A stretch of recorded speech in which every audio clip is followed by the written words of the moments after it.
Между другото, аз ще го покана на делото да ви обясни колко велики врагове сме главата с него. Нашите образи по принцип са създадени на базата на митологии и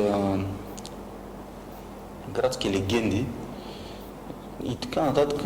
Някои, които може да отговарят, други, които да не отговарят, и освен това не искам да се слагаме заедно в едно, защото ние не сме едно. Ние нямаме почти никакви допирни точки с него.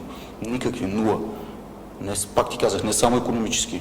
Даже и в частен характер, нищо, нямаме никакви допирни точки. Никакви, нула. И точно това е причината той да дойде. Защо? Защото има много неща, несъмнено, без значение какво прави, какво е направил. Поне едно и веднъж ще му се е случило това, което ми се е случило на мене. Да е набеден тежко в нещо, което не е направил. Поне веднъж.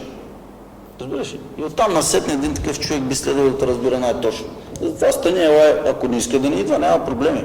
Но аз лично ще го поканя да дойде и трябва да дойде, да стане ясно веднъж за винаги. Там на това място, където точно би трябвало да стане дума за това и да се даде трибуна на нашите отношения.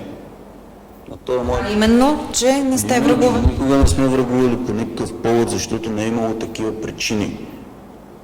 Никога. И добре, и слава Богу, че се разкри това престъпление, което стана срещу него, и то в пълнотата си, за да бъде ясно, че аз нямам отношение, иначе няма как да е другоряче. Освен това, аз нямам страх от нищо, освен от Бога, за да мога да се съобразявам с този, ония, третия, петия, къде да ходя, в кое заведение да влизам, да излизам, да ям, да пия, къде да живея и така нататък, с кое да другарувам. Въобще нямам такива проблеми, разбираш ли. И никога не съм ги имал, не му вълнува. Нямам такива спорове с никой, не само с Митко, и с много други. Аз по принцип съм доста... много от отношенията, които се твърдат, те са еднопосочни. От мен в обратна посока няма такива. Разбираш ли? Имам друг поглед върху нещата и по друг начин ги разбирам. Какво да направя? Такъв съм. Точка по него.